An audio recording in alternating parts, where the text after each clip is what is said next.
বাসায় যখন chicken fry করা হয়ে থাকে তখন দেখা যায় যে মেইন মাংসগুলো নেওয়ার পরে মুরগির অবশিষ্ট যে অংশগুলো থেকে যায় সেগুলো কিন্তু আসলে অনেক সময় ফ্রিজে রয়েই যায়। তো সেটা ফ্রিজে না রেখে সেটা যদি আমরা এভাবে লাউ দিয়ে রান্না করে ফেলি তাহলে কিন্তু ভীষণই টেস্টি হয়ে থাকে। তো আপনাদের সঙ্গে আজ আমি সেই রেসিপিটি শেয়ার করব, যেটা হচ্ছে গিয়ে মুরগির অবশিষ্ট অংশগুলো দিয়ে আমি কিভাবে লাউ রান্না করি সেটাই শেয়ার করব। তো প্রথমে আমি লাউটাকে কেটে নিলাম এবং মুরগির যে অবশিষ্ট অংশগুলো সেগুলো ওইভাবে ছোট ছোট করে কেটে নিয়ে নিলাম। এখানে আসলে গিলা, কলিজা, পা, তারপরে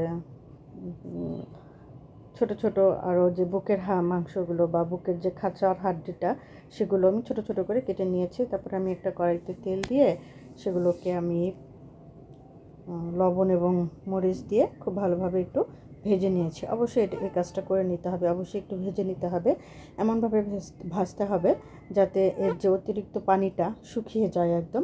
তারপরে এর মধ্যে যা যা মশলা দেওয়ার, মাংসের মধ্যে যে যে মশলাগুলো আমরা ইউজ করি সেগুলো এখানে দিয়ে মাংসটাকে আবারও খুব ভালোভাবে কষিয়ে নিতে হবে।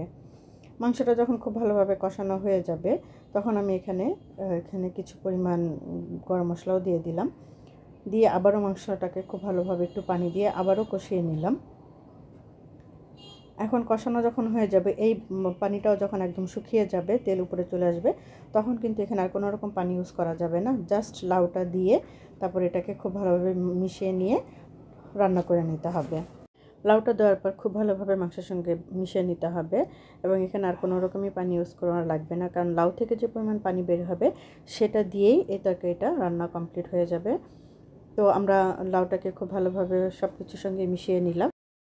এখন ঢাকনা দিয়ে ঢেকে প্রায় 10-15 মিনিটের মতো নোট করব। তারপর আবারও এটাকে ঢাকনা খুলে আমি খুব ভালোভাবে নেড়ে দিলাম। এটাকে বারবারই নেড়ে দিতে হবে, কারণ যদি আপনি বারবার এটাকে না নেড়ে দেন তাহলে দেখা যাবে নিচের যে লাউ টুকরোগুলো সেগুলো সেদ্ধ হয়ে যাবে অথবা গলে যাবে, কিন্তু উপরেরগুলো দেখা যাবে যে শক্ত থেকে যাবে।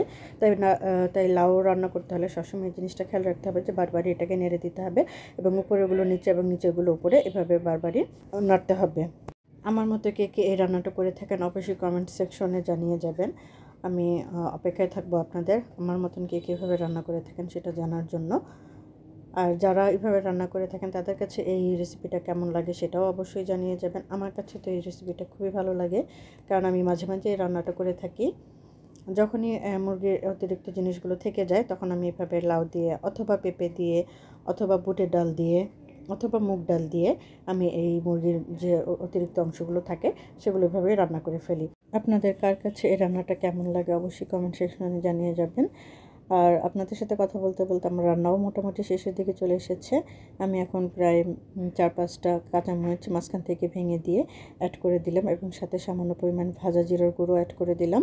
নামানোর আগ মুহূর্তে এভাবে যদি ভাজা জিরার গুঁড়ো একটু দেওয়া হয় তাহলে এটা খুবই ফ্লেভারফুল হয়। আসলে ভাজা জিরার গুঁড়োর স্মেলটা আমার ভীষণই ভালো লাগে, তাই লাউ রান্নার সময় আমি এই জিনিসটা করে থাকি, অথবা যে কোনো তরকারি রান্না করার সময় ভাজা জিরার গুঁড়োটা আমি শেষের দিকে একটু দেওয়ার চেষ্টা করি। তো আমার রান্না মোটামুটি কমপ্লিট। এই হচ্ছে আমার রান্নার ফাইনাল লুক। রান্নাটি কেমন হলো অবশ্যই কমেন্টের মাধ্যমে জানাবেন এবং আপনাদের কার কাছে কেমন লাগে রেসিপিটি সেটাও জানাবেন এবং কেউ কখনো রান্না করেছেন কিনা সেটাও জানাবেন। কথাগুলো শেয়ার করলে একজনের সাথে আরেকজনের আরেকটা সম্পর্ক তৈরি হয়। আজ এখানে শেষ করছি। সবাই ভালো থাকবেন এবং সুস্থ থাকবেন।